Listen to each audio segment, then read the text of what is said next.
Hi, welcome back to this special DM design and discussion. I'm Daniel. I'm Scott.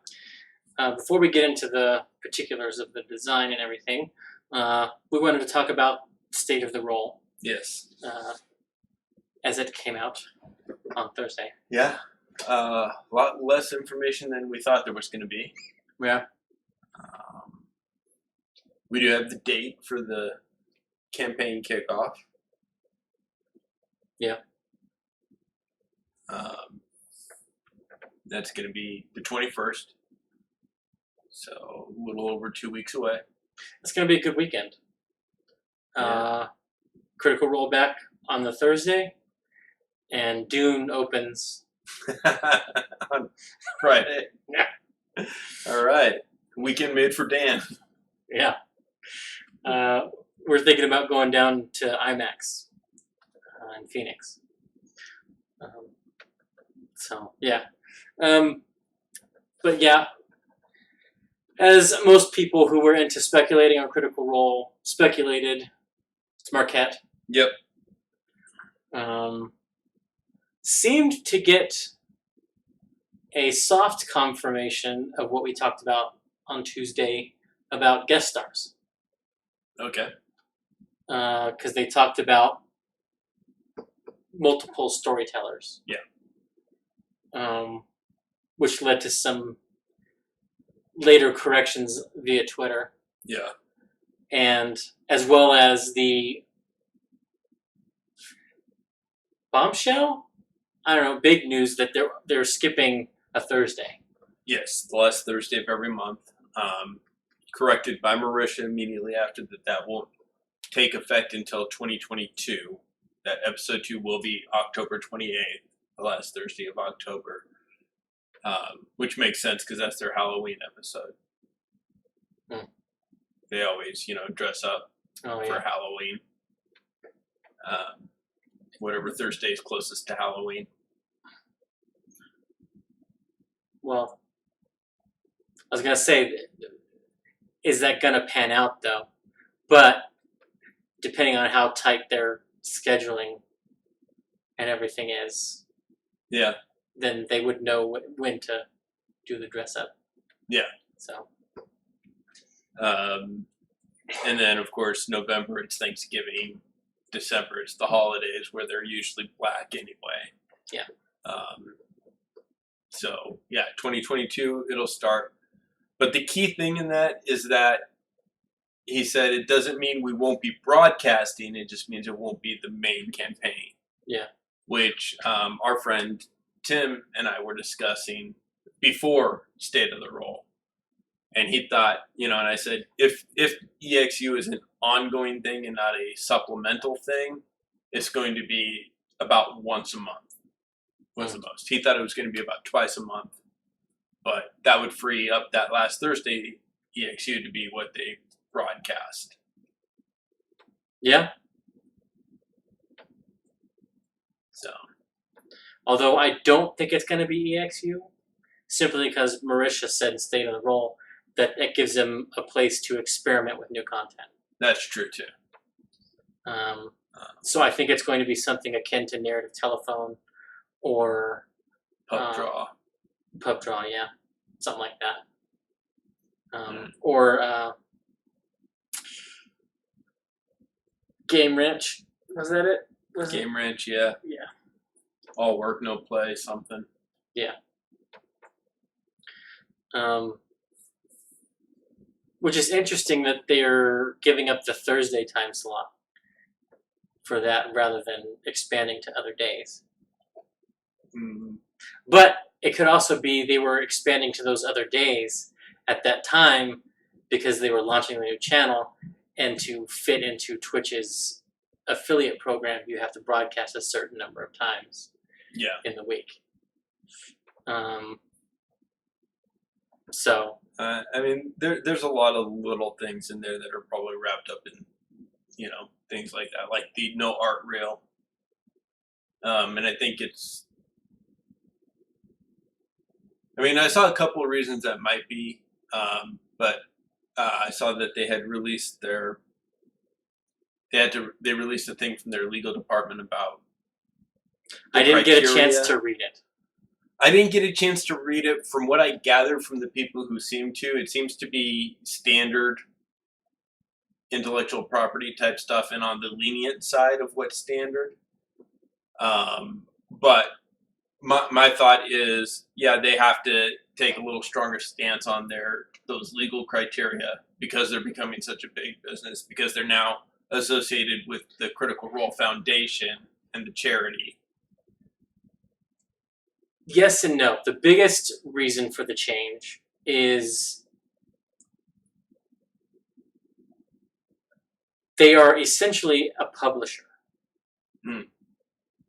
Okay. And as a publisher, there's an argument to be made that they owe certain things for those who create content for them. Gotcha. Which is why they now are tightening up how to submit for artwork. Gotcha. They say it's because they want to make sure that everyone gets credited, but really that means there's money on the line.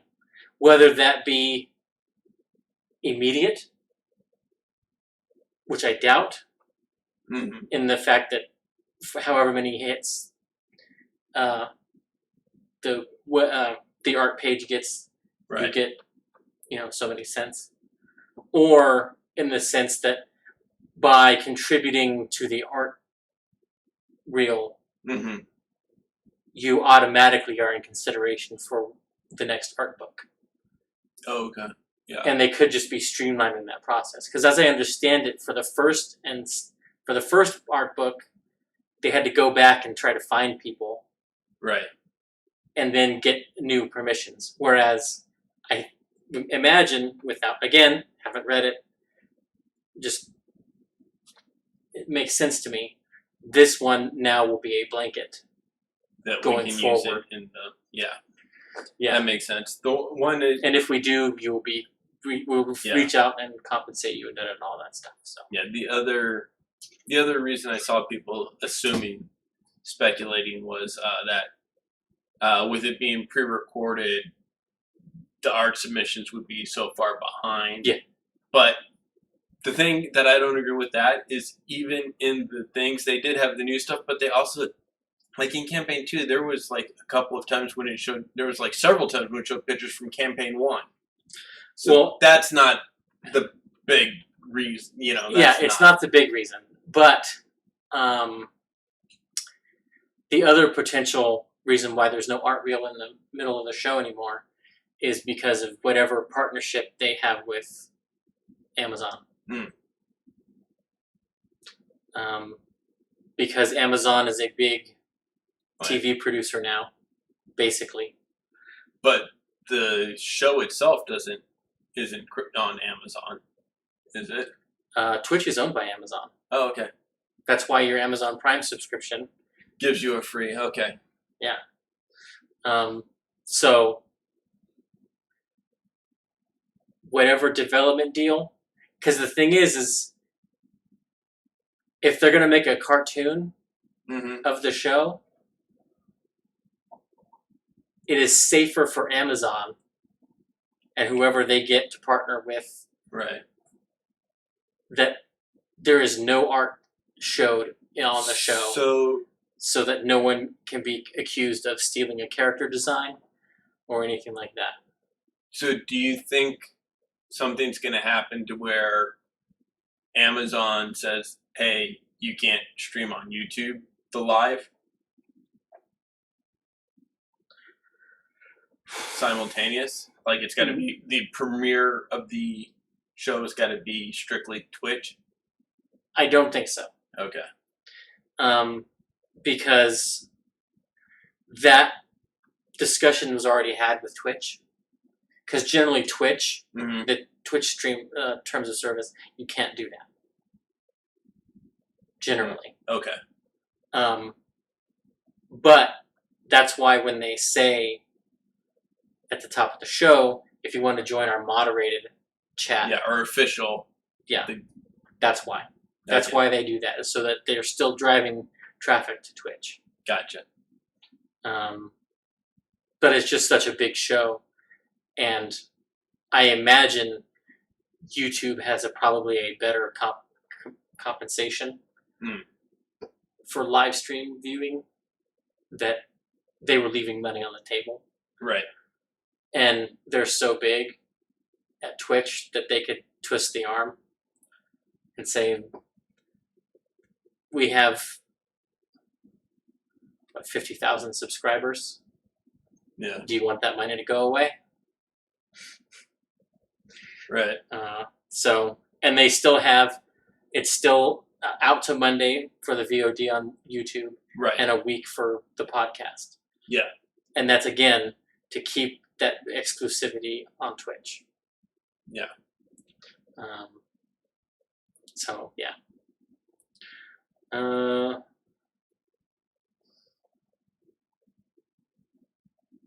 think there's anything else. I mean, I was wrong on the start date, although I did preface that prediction with, I hope I'm wrong. Yeah. And you were closer than I was, because while I wanted you to be right, my gut, my feeling, I still, and I didn't say anything last week, but my brain was still, they're going to wait till after the holidays, and it's going to be January before we see it. So I'm glad that I was very wrong.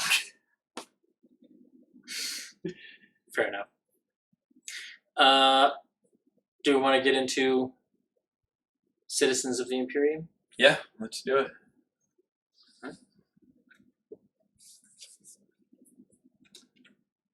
So,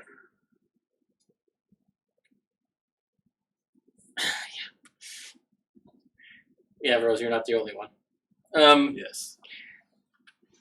So this came about because I was at a table playing Twilight Imperium, and most of us at the table also played D&D or some other RPG. We got talking about the history of D&D being an outgrowth of tabletop wargaming. Right. And as that game progressed, my brain just started working. I was like, you could do an RPG set in this universe. And like some of the stuff that was happening in that game, some of the political backdealings that were going on, I was like, man, this just lends itself so well to that possibility. Right. And I was like, if I make one, would you guys be interested in playing it? And there was some lukewarm interest at the table. Okay.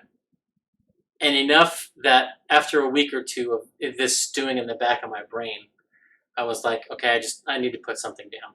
Even if nothing comes of it, even if it goes nowhere, I got to do something. Right. So on little scraps of note paper, like the little A5 notepad, yellow, or even like I think at one point I had notes on hotel stationery. Okay. From a tech seminar. And after a while, the pandemic hit. And so any hope of getting together and playtesting it was basically out the window. Right. I sort of put it on the back burner. And then I brought it up to you guys a couple months ago. You guys want to do a playtest of these rules one night? Next time we're down a player, down 2 players, or whatever. Right. And you guys are like, yeah, sure. So I was like, okay, if we're going to do that, I should type it up. Right. Always a plus. So I guess my first question, I know that you loosely based it on World of Darkness, but like the other like that we've talked about, I guess a couple of skins that you did, it's pretty much World of Darkness, just tweak the.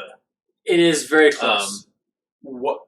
But this one seems to be much different. Yes. Why did you decide to do that rather than just a skin like you did with the Immortals or with Star Wars?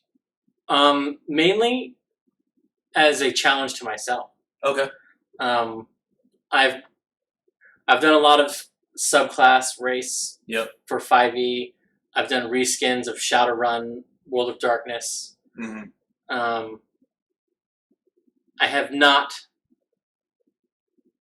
progressed a design from the ground up.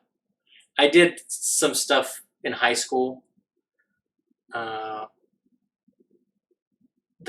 never saw the light of day. Gotcha. Like no one's seen it. It's just in a box. And I one sec, guys. Some technical issues here. Ow.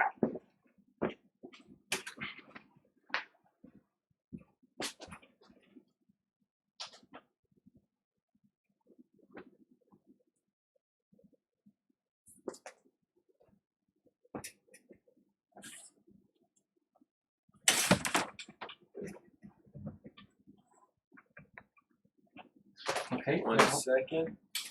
You guys are going to possibly experience why I say there are no clumsy drummers.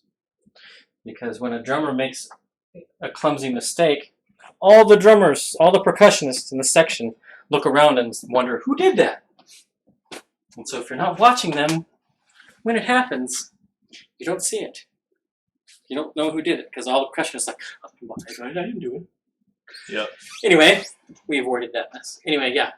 So it was mostly, I wanted neither Shadowrun nor World of Darkness did what I wanted to do. Okay. And so I took pieces of each for some of the core mechanics. Gotcha. Of this.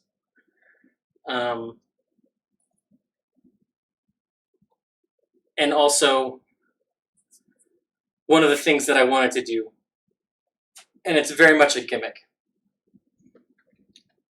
is strategy cards. Right.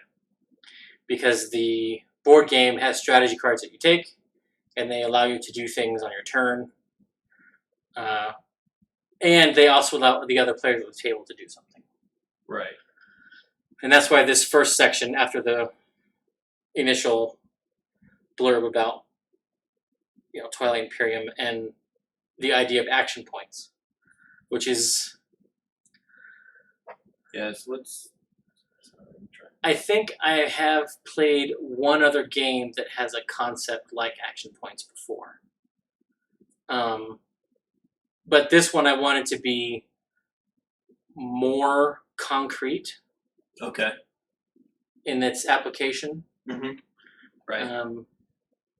So let's talk about this for a minute, because I really liked it. We did do 2 weeks of play testing. I missed the second week due to work issues.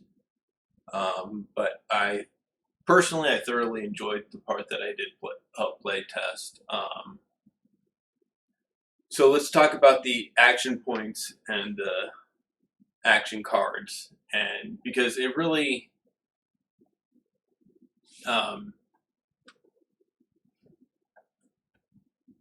how do I want to say it? It gave kind of flow. It kind of helped streamline the flow. It helped streamline the attention to the game itself, rather than someone else is talking, I can be on my phone, or I can do this, or I can look through the book. Okay. And I really liked that. It helped focus the attention of everyone on the game itself. Yeah. I won't say that was the intention behind the design. It was a nice side effect. And maybe that's just because it's from a board game. Yeah. Where that kind of behavior is more in tune, where everyone's paying attention to what's happening. So that might be part of it.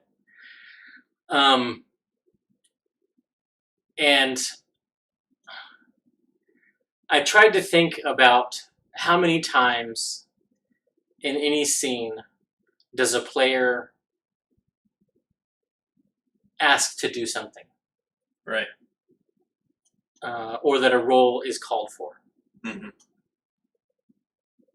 And also, harkening back to the board game, how many actions do you get to start with as well? And that's why, and I came up with about 4. Okay. On average, it's about 4 times that you ask to do something Okay. before the scene changes. And that's why I have 4 as the starting number. Gotcha. Yeah.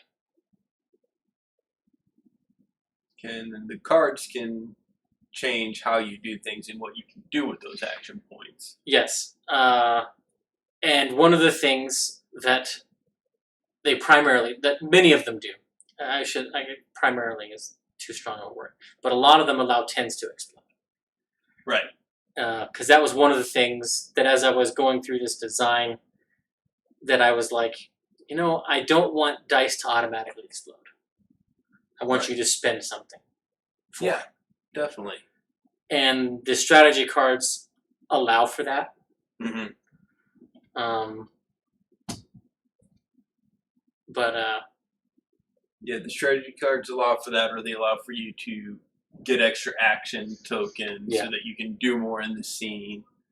The one thing, and this might just be me and my bent towards the storytelling, I kind of, in thinking about it, because I've been thinking about it for 2 weeks now, and from the session that I played in, and knowing that we were going to be talking about this, and I don't know if you're familiar with the game Baron Munchausen, but basically you have chips, and it's strictly storytelling, and you're telling stories, but you can put a chip to interrupt or affect to add on to something that someone's doing. I played a different game that had a similar mechanic. And there's a part of me and that would have liked to be where, like, when we were setting up in the bar and we were meeting that guy, and Tim was like used his action during the thing, that I'm gonna help. He was gonna help me with my role and set up that distraction, to where he's not having to do that for his whole turn, or something like he didn't know I was going to do something. He'd be like, well, I'm going to add this to affect that, kind of a thing. Yeah, and we almost got to that point on Sunday. And partly it was because you were being Jaegered. So sort of the initiative turn order got a little muddled. Right. And it flowed a little closer to that.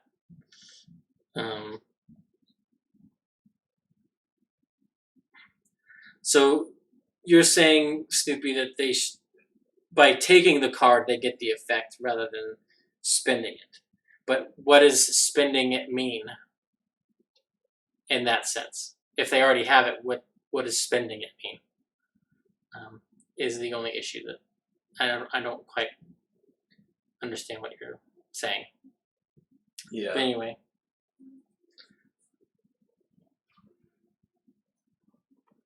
Yeah, because each card does have a primary effect that the person who chooses the card gets to use at some point once they activate it by using an action token. But that also releases the secondary effect, which the other players get to use. Yeah. So, like for leadership, it's free. The person who plays leadership gets 3 action points. Yep. And then you can spend 1 luck point to gain action points equal to your charisma divided by 2, rounded up. Right. As the secondary ability. This is a way that if it's going to be a long scene, or there's a lot of things that you want to do, Yeah. That's the one to get. And because they don't go away over the session, you can also take it early and bank them. Yeah. And maybe you don't use them in that first scene or Yeah. what have you. Which the first round we played with them, I didn't do, but the second round I did do because you explained that portion. Yeah. You know, I had missed that portion. You explained it again. Because when you were handing out The new chip, you know. Yeah, and every new scene, when the scene changes, everyone gets 2 new Yes. action points. And that's when you explained it, because I was like, wait, don't we get 4? But it's 4 at the beginning of the session, and then 2 each new scene in the session.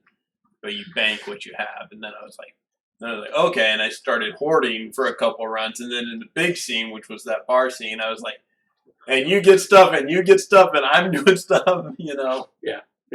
Which was a lot of fun for me. It very much gave it the feel of the tactician leader. Yeah. The ability to do that because, and this is partly, and we'll get more to this part of it when we talk about races, but part of it was my racial ability. Yeah. But being able to collect action points for a few scenes and then just dole out actions to, you know, people who could do things that my character wasn't suited to. Yeah. Because my character was designed with espionage and tactics and manipulation. So he's, I don't know nothing about starships here. You know starships. You do this for me. Yeah. Kind of. If I had created him differently, it would have been a really good way to make like a Captain America type, you know, who's just inspiring and, you know, always making the best use of all his comrades' abilities. Yeah. But yeah, they each do little different things. Some give you, like warfare gives you a bonus to initiative. Which we didn't see that first Sunday, but No. it was chosen this Sunday.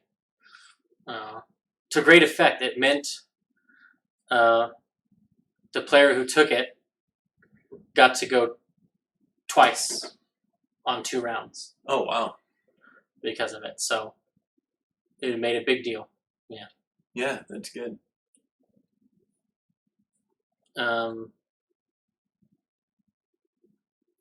We didn't get into a whole lot of the resolve and setbacks during the playtest. And that's largely because much of the economy is still not solidified. It's not codified in this document. Right. And I had a lot of thoughts on that over the intervening days. Gotcha. But all of these strategy cards here are named the exact same as they are in the board game. What they do is similar to what the board game allows for, but re-emphasized to a RPG. Right. And these mechanics specifically. Right. Character creation. Yeah. This is one of the things that's going to change. Okay. After talking with the players on Sunday, the order of things needs to change a little bit. So right now, step 1 is species. Right. And then attribute points. Right. Would you have all the species from the board game? Yes. And 1 expansion, I think. Okay. I don't have the latest expansion in here. Mostly because getting to this point was unpleasant. The lore of the board game and the mechanics that they give some of the factions just don't match, in my opinion. Okay. So there was a little bit of mental gymnastics I had to do and stuff that made it kind of a pain. But did not make me eager to dig into the latest expansion. Gotcha. to do it for 11 more. So do we want to start with species or? Sure, if you want. Okay. So species, and you've got, like I said, the different races, factions in the board game. It's very much intergalactic Risk with added steps. Yeah, it's a 4X board game. But there's the difference, and you've got the size, and then their bonus attributes and the different abilities. The one that I played was the Winu, which allowed me, basically, if no one took the leadership card that we talked about, I still could use the secondary effect. Yeah. And then the other part was, which was the Captain America part I was talking about, is I could spend one of my action points to give someone else half my charisma rounded up. Yep. You know, which was great and a lot of fun. Very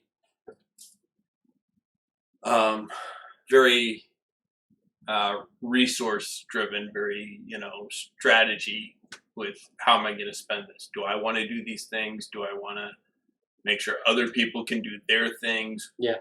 Yeah. I was really spending.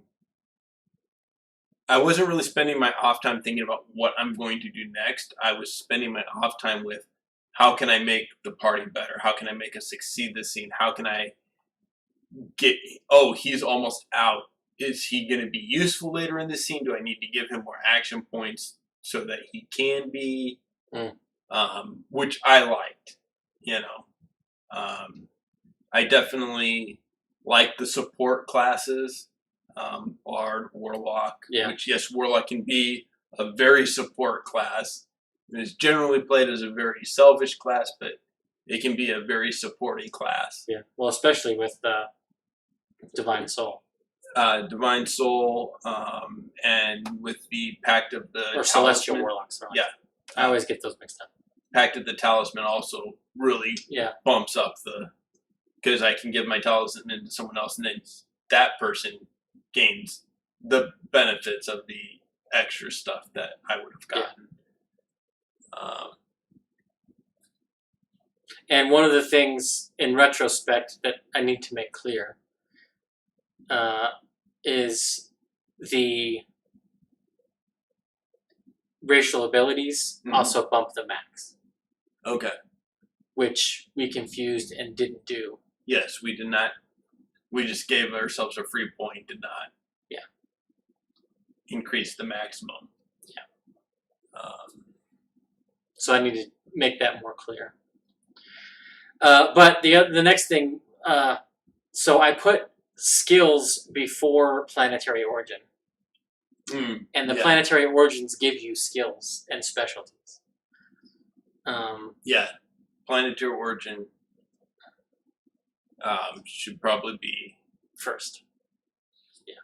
Well, after race and attributes, then do planetary origin. Yeah. Then allocate your skill points, and then do your quirks and traits. Yeah. Let's go over the attributes real quick. Now these are a little bit different from World of Darkness. This is closer to the Shadowrun array. And how I use them is very much like the Shadowrun array. Okay. So you have strength, agility, reflexes, and stamina for your 4 physical stats. Charisma, logic, intuition, and willpower for your mental stats. And then luck, which is an expendable resource. Your luck attribute gives you points, which you can spend to activate the secondary ability on some of the strategy cards. Some of the secondary abilities require an action point. Read the card. But what everybody can do at any time is the better lucky than good. Before you make a roll, you can spend a point of luck, add your luck attribute to that dice pool, and the 10s on that test explode. Right. And some of the strategy cards that allow for 10s to explode, if you've already played it and then you spend luck, now 9s explode. Right. As well. which I think I did in that final bar scene. Yeah. It was the first time I didn't take the leadership because I was wanting to score all those action points, and I got one that on the social test my 10s exploded, and then I spent a luck so that my 9s also exploded. Yeah. And I had all these extra dice, and yeah. And you got like 12 successes, I think. Yeah. Yeah. I wanted to make sure that I got what I needed out of that guy. Yeah. Um, And then there's the long shot roll, where if modifiers reduce your dice pool to 0, you can spend luck to roll your luck attribute. Yep. And 10s don't explode on that roll. So, yeah. And then there's Psi, which is the special attribute, because there are psychic races in the game. And I went back and forth on exactly how to treat that and whether or not more psychic abilities should be in the game. So, yeah, there was a little bit of consternation over Psi and exactly how it should work. But I think I like the way it's set up. yeah. We didn't get into it too much, but I thought, what I read and stuff seemed. I was like, yeah, that's good, especially for just being a playtest, Yeah. I Tim's the only one that was psychic in the Yeah. game, so I mean, I could see it being expanded if you were going to actually publish this or something akin to it, but as is, it's fine, Let's skip the skills for a moment and do the origin planets. Okay. So this was actually fun to do when I was designing this, much more than the race stuff. Okay. Because planetary origins, backgrounds, that kind of thing, I don't know, my maybe just my brain processes that better. Gotcha. So there are 3 planetary, well, 4 planetary types in the game. Okay. Cultural worlds, industrial worlds, hazardous worlds, and unspecified or frontier planets. So that's why those are here. And in fact, I have example worlds, and these are all from the game. These are all planets you'll get in the game. And then I was like, we need to have something for people who are born or grow up in space. Yep. So that's where Voidborn comes from. And then Mechatol Rex. Mechatol Rex is a planet that you have to spend influence to capture in the game. And the more I thought about it, the more it was like, the reason is because Mechatol Rex is populated. Yeah, it's Coruscant. Yeah. Yeah, kind of. Like, there's no central authority there anymore. The Empire has collapsed. Right. But there's still a lot of infrastructure there. That's why you have to spend the influence to capture it. Or no other planet that you land on, you have to spend influence. Even though it's implied that all of those planets are also already inhabited because they have these cultural, industrial, and hazardous identifiers, like people know or are already there. Yeah. So, yeah. And basically, your planet of origin gives you 3 skills and a specialty. And the capital worlds for the races, for some of them, they have multiple planets. So basically, being from a capital system, you get 1 or 2 skills, and then the individual planet that you're from will give you another one. Right. And then you also get a specialty. Although the specialties that the capital worlds give are a little more expanded. than the other ones. Yeah. Uh,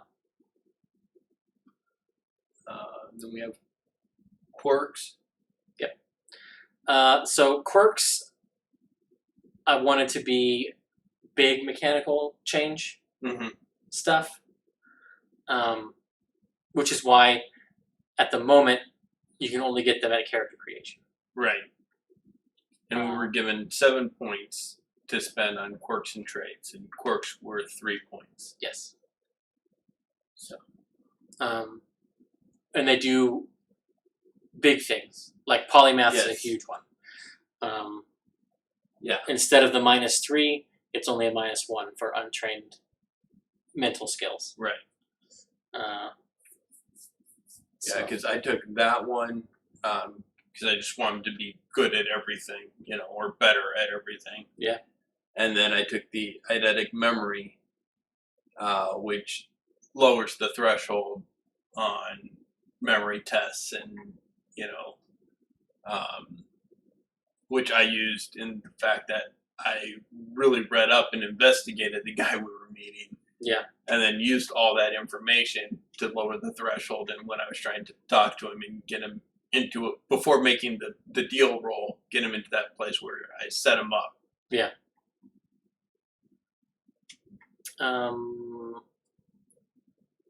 Giant was taken by somebody.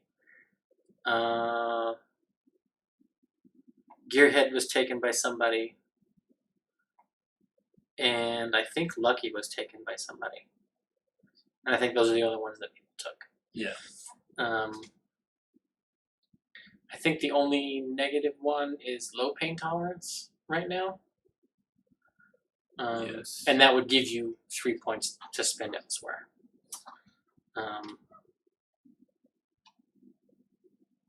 Yep. But yeah. And then you had the traits, which were more minor and cost 1 apiece. Yep. Some of which can have more than 1 in them. And again, some of this is a little undefined because I hadn't decided how I want to do the economy. I wanted to stay away from tracking any forms of currency. Largely because, like, thematically, a lot of sci-fi settings don't have currency. The board game doesn't have currency. Right. You get trade goods, but it's all unspecified stuff. It's just value, basically. Yeah. And I think what I have settled on is largely a skill base where whatever you want to acquire equipment-wise will have a threshold. Okay. And then you will roll attribute skill plus any relevant traits.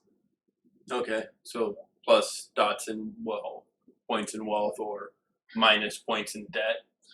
Debt will actually add to the threshold. Okay. Except at character creation. At character creation, debt acts just like wealth would. Gotcha. Anything that has a threshold equal to or less than your dots in that, you can get no problem. Right. Because that's why you're in debt. Right. The equipment list at the moment is sort of non-existent. I was just sort of granting dice bonuses that felt right. Yeah. And basic sort of armor stats that felt right based upon the available investment that the players had. Just because equipment lists are always the hardest thing to do. They're always the most time consuming.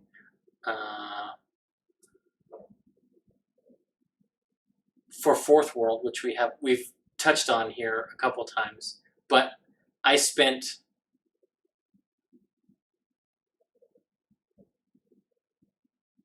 about the same amount of time generating that equipment list and doing the economy stuff for that as I did for fleshing out as much as I did the 52 kingdoms. Wow. In that world. So with the lukewarm reception I had to develop this. I was like, I want to get out what is clawing to get out, and I'll get to the equipment list if it gets a positive reception if we ever play test it. Gotcha. And that's why a lot of these just have marks next to them, and then I've got a little note down at the bottom. So one's for economy, one's for intelligence gathering, party buff or heal stuff, and then additional actions per scene for some of the stuff. So like if you get a retainer, you'll get extra action points. Gotcha. Because your retainer can be doing stuff for you. Gotcha. Jump back up to the skills real quick. So you did skills a little differently too. You did still separate them between social, mental, and physical. Yeah, I like that separation. Yeah. But instead of you have so many points for this, so many points for this, so many points for these, you just said, hey, you got 20 points. Yeah, and I did the same with attributes because, like, in terms of customization, the most customization you can do is to have free reign to apply your build points however you wish. Right. And that's why I just did it. You have 20 points for your attributes, 20 points for your skills. Do it however you wish. And it just, I don't know. And that seemed to be a popular design choice amongst everybody. Again, because narrow bandwidth in getting this typed up, a lot of it. most of these do not have any descriptors or specialization stuff. Most of them are straight out of World of Darkness, yeah. A lot of them are. Xeno Studies isn't warfare, is in like Requiem for Rome, right, stuff like that. Psionics is not, and this actually has more skills than World of Darkness. World of Darkness only has 8 or 9 per category, and I just sort of got set on 10. And as I was sort of making my lists of what I wanted in skills, and I looked at them and I was like, well, these two could be combined into one skill, and I counted it. One had like 12, one had 9, and one had 10, and I was like, make it 10. Yeah. So. And then we had the side talents. Yep. You don't have written here, but you did have. I do. In hand. I do. Again, we've discussed here how I'm very much analog. This is my rough draft for the character sheet. The one you guys did is a second draft that I did in pen that I had Staples scale down. Yeah. But side talents, we can quickly go through them, I guess. Yeah, just a brief overview of like you separate it into different categories and how that works. Yeah. So every dot inside it you get a talent. To get a higher level talent, you have to have the preceding one. And each race that is psychic has their own individual side talent, independent of what's here. Right. And those are all in the race descriptions. What's here is sort of general, everybody can pick them up. So there's pyrokinesis. Always a good one. That goes from controlling fire to creating it, using it in damaging ways, all the way up to the last one is you can weld with your mind. Wow. be a psychic race and focus on repairing and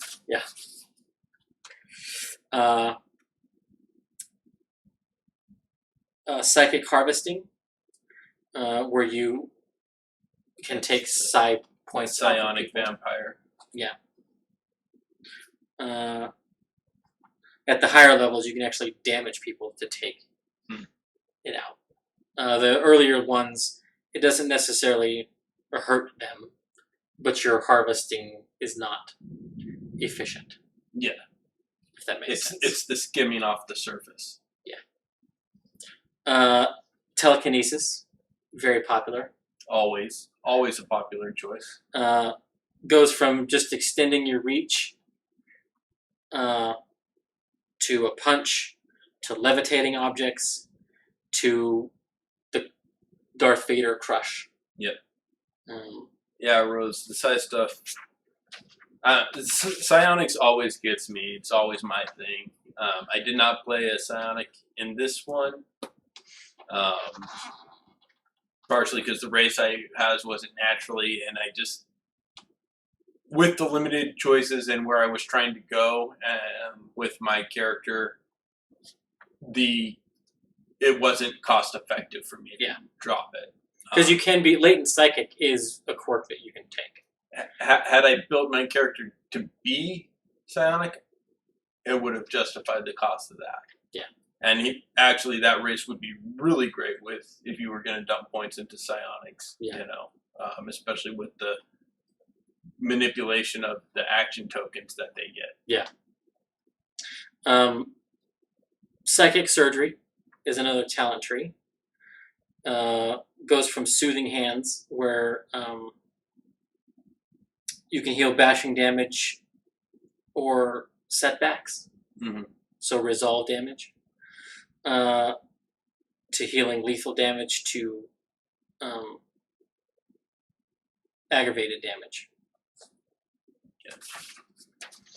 And then telepathy, which is one of the ones that was chosen from the power list.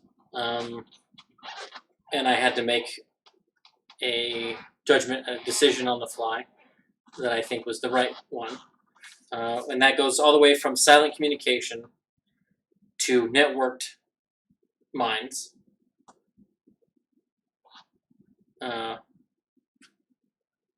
Enter the mind, where you can alter a sensory input.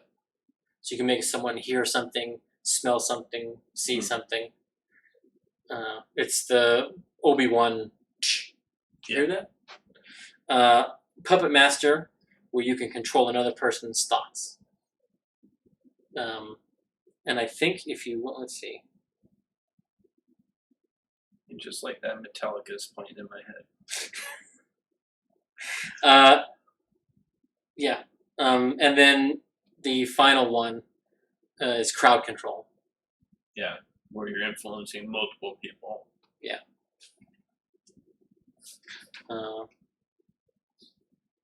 But the silent communication one came up. That was, if I'm making contact with this person's mind, and they can speak back to me, because this is not one-way communication. This allows two-way communication. It was asked, could I not just read their surface thoughts? Or even go deeper? And I was like, that's a good point. I was like, yeah, sure. So I'll have to rework the first dot. Yeah. Or maybe specify at what level you can go deeper. Yeah. Into the mind. Yeah. That's like detect thoughts. You automatically get their surface thoughts, but you have to push and they get a saving throw to go deeper. Yeah. So I can see that being the higher. So yeah. And actually one of the players that I first pitched this idea to more than a year ago said no to all of the psi talents. He said just do the ones that are specified in the game, in the board game. No. And that was they're too much fun. It's it's such a huge cornerstone of so much sci-fi Yeah. that I was like, you can't leave that on the table. Right. Like, just No. limiting it to the stuff that it says in the specific races and stuff, I couldn't. So again, it's one of those things where, like, the generation of this system, and I was like, I have to do it. Right. I have to put something on paper, which is also why it's not typed, because of the mixed feedback I got in the chat. Right. No, I get that. So I mean, personally, like I said, I really enjoyed the part that I played. I would love to do a mini campaign or even full campaign and try these out in our sessions. You know, when we switch games, if that's what everyone else wants to do. I got a lot of work to do before we do that. I gotta do equipment. I gotta do starships, which came out a great discussion on Sunday. Because again, largely in that encounter, I was pulling stuff out of my butt. Right. For both sides. And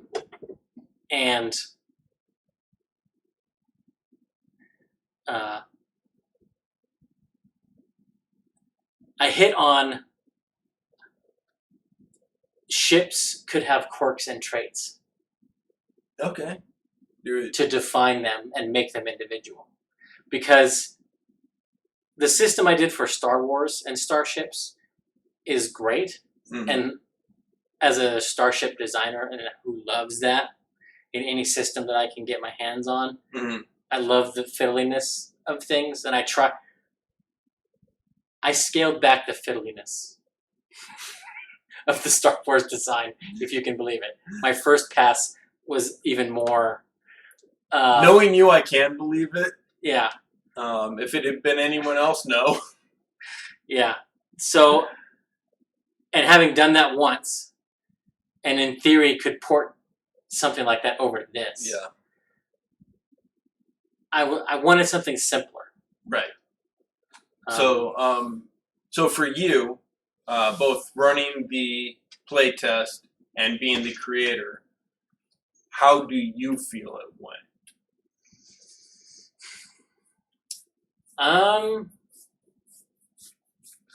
I think it went well, and it certainly helped me solidify in my mind how I wanted to do the economy. Okay. Because that was up in the air. And I think I hit upon, like, the floating plus ones that you guys were getting when you were playing. Right. One of the things that I realized that I should have done is, because none of you had wealth. Right. None of you had money. You should have been wagering setbacks.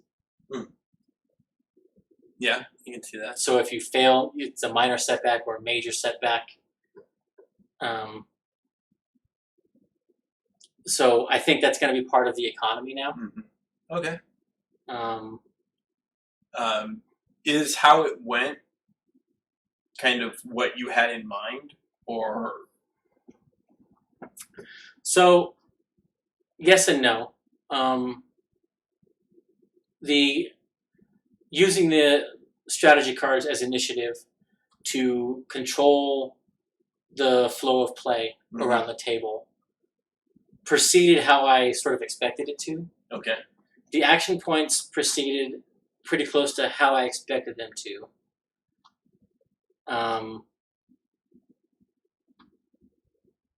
Except in the sense that, and part of this is just because everyone's creating a character mechanics largely only.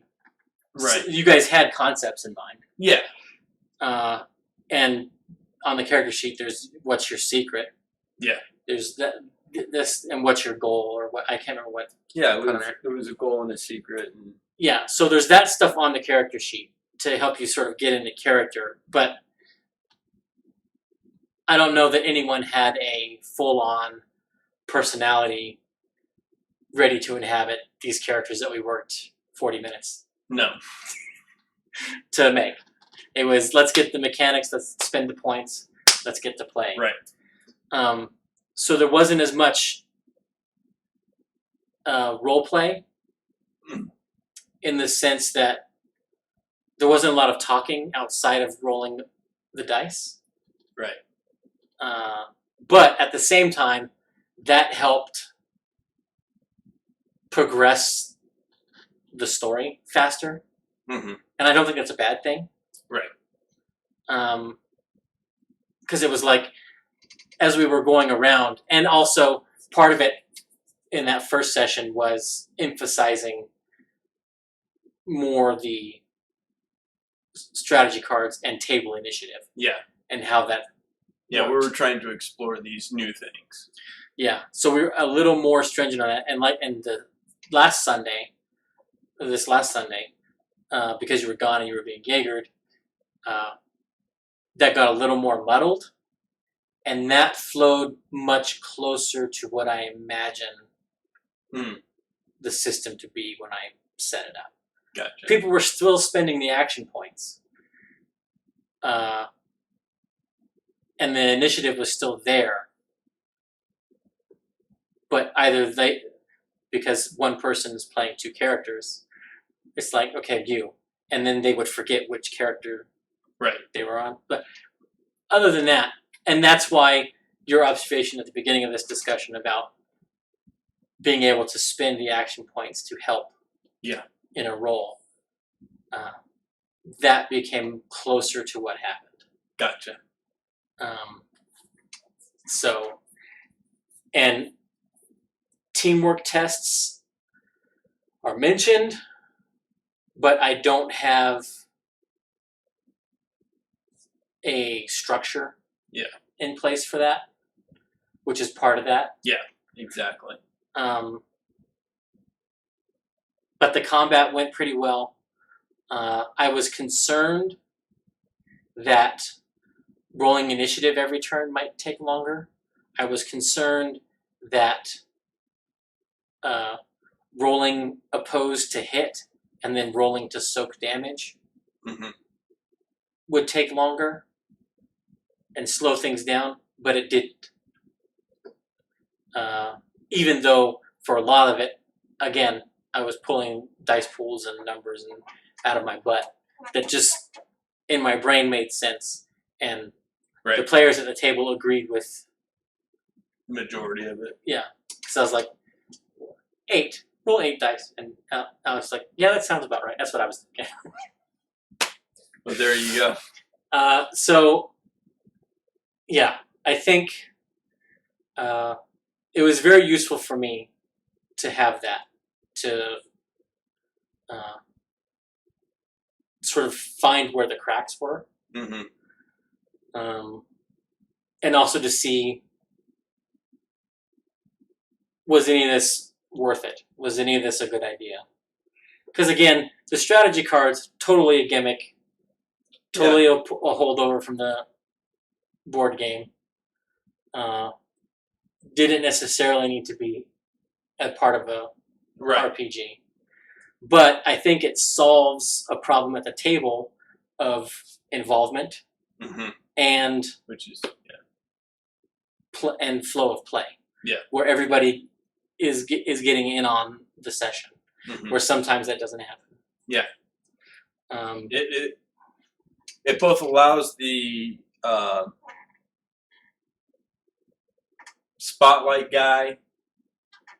It kind of forces him to step back, and it also allows the wallflowers opportunity to step forward.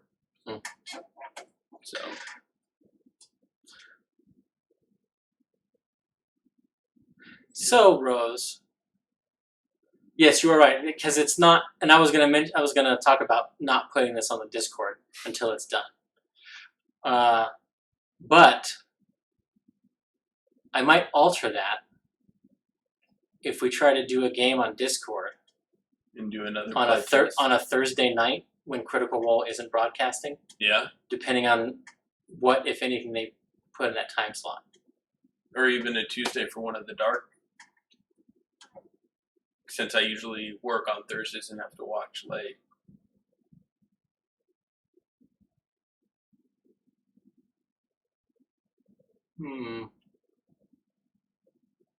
Or I mean, if you plan it far enough ahead on a Thursday, I can request the day off. Or Oh yeah, that's right.